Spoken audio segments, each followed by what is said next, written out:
Welcome back for another tale of American tragedy. Today we're going over the incredible explosion of Mount St. Helens, America's largest volcanic explosion.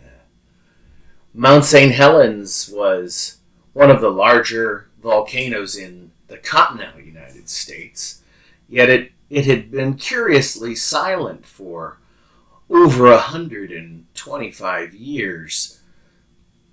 Local residents had cabins and built properties near the volcano, and no one locally was worried that it would ever be a problem for them. In fact, many of the locals loved to hunt and camp and fish near the sides and all around the volcano, and students routinely hiked up to the top to look down into a once active volcano. Things took a little bit of a change. Starting in 1978, there were some small earthquakes that had started to happen near the volcano. But before that, it had been silent since 1857. So in the 1978, the U.S. Geological Survey decided to pay a little bit closer attention to this formerly active big volcano. Then in mid-March 1980, things started to change a little bit more. The geologists recorded over 100 small vibrational earthquakes, not the kind that create damage, just minor rumblings. After another 10 days or so, on March 25th, there were 5 much stronger quakes that happened, and a little bit of a fissure happened in the snow capping the top of a mountain, but the residents still weren't worried. The Forest Service officials, they limited mountain climbing and access, and the FAA designated it a no-fly zone during that time period. Just 2 days later, on March 27th, a 4.7 magnitude earthquake arrived, and it spewed magma in a 7,000-foot tall spume, creating a 200-foot wide crater. The loggers, the forest employees, and the residents and campers within a 1.5-mile radius were evacuated. But the local residents thought things were being blown out of proportion. They really weren't worried. On March 30th, nearly 33 explosions occurred, and these were a little bit bigger. On March 31st, the officials declared a state of emergency finally. But one lone volcanic researcher from the U.S. Geological Survey decided he wasn't worried and he would be there to document this. It was his life's ambition to develop a system for determining when volcanoes were going to erupt based on gases that were spewing previously. His name was David Alexander Johnston, and he was a very fearless man. He stayed up, manning the station set up by the U.S. Geological Survey all by himself as the activity began to increase. David Alexander Johnston wasn't afraid. Then on April the 1st, steam and ash plumes finally erupted 20,000 feet. This still wasn't the real eruption, but it caused everyone else to absolutely get out of there. Scientists had then observed a bulge that was beginning to form on the side of the volcano, and that bulge indicated that hot, pressurized gases and magma were beginning to collect that were trapped under the bulge. But David Johnston still had no fear. He didn't leave. He stayed put, manning the research equipment. And by May 18th, it happened. That was the day of the big explosion.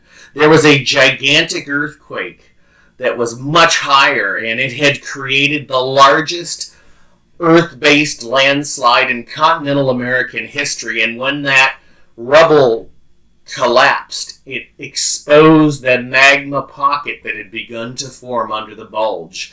And it ended up resulting in a lateral explosion, shooting out of the side of the volcano and erasing everything in its path. This was a massive explosion, the largest explosion in U.S. history. Smoke and ash and magma began to spew as far away as Montana. Cities were covered. When I was a child, I remember my father telling me about cleaning the ash off the windows of his car. Back in 1980, it had reached all the way to central Ohio. This is from Washington State, the furthest state on the West Coast, up north.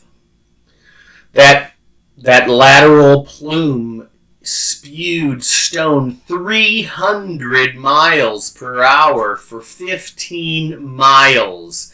And an area 16 miles wide was hit with a hot ash and gas column.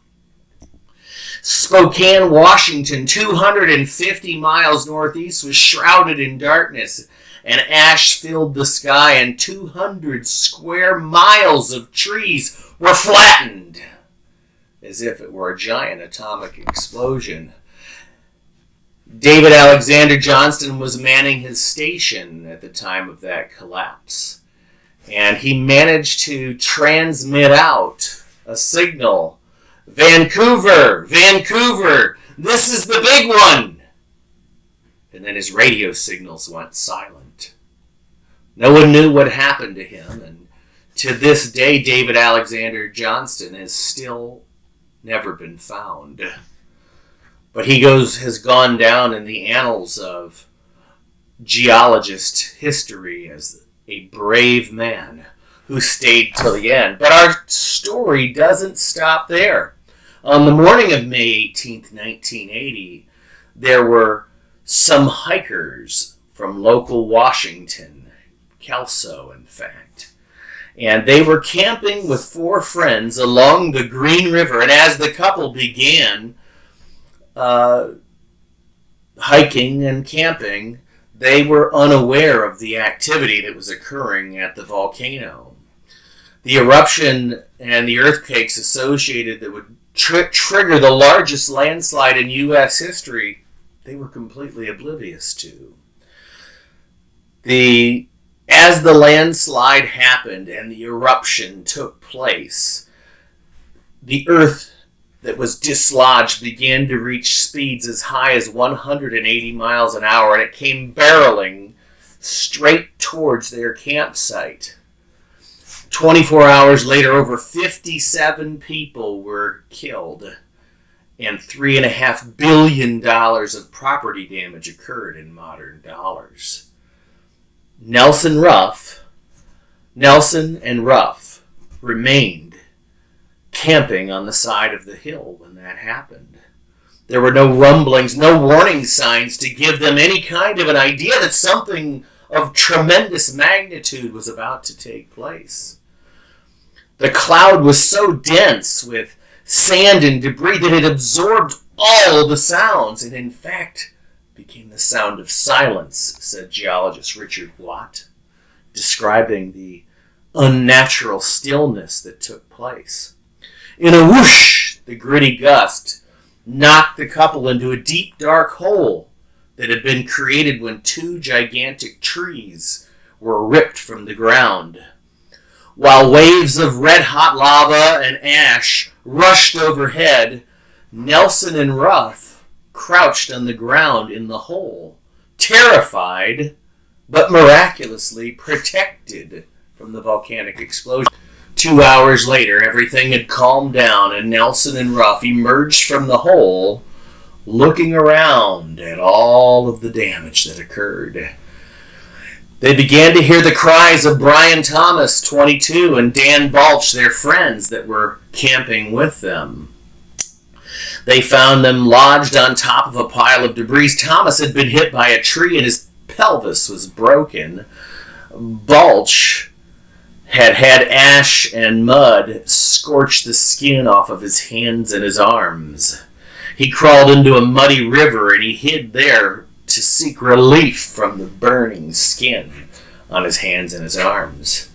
They continued looking for the other 2 campers that were missing, and eventually, as night fell 11 hours later, rescue workers were able to evacuate them, and they found the bodies of Krall and Warner, with Krall's arms wrapped around Varner's body.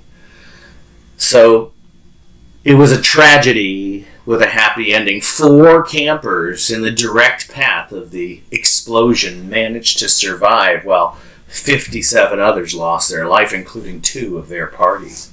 If you'd like to tune in for more, hit that subscribe button and hit our notification bell so you don't miss any new videos. And leave your comments in the section below. Do you believe in guardian angels? Was there more to this story than meets the eye? How was it that they managed to fall into a hole created by 2 trees that had been blown over by the same explosion? It will remain a mystery until they get to those pearly gates. Check in for new videos on a routine basis, and we look forward to your comments.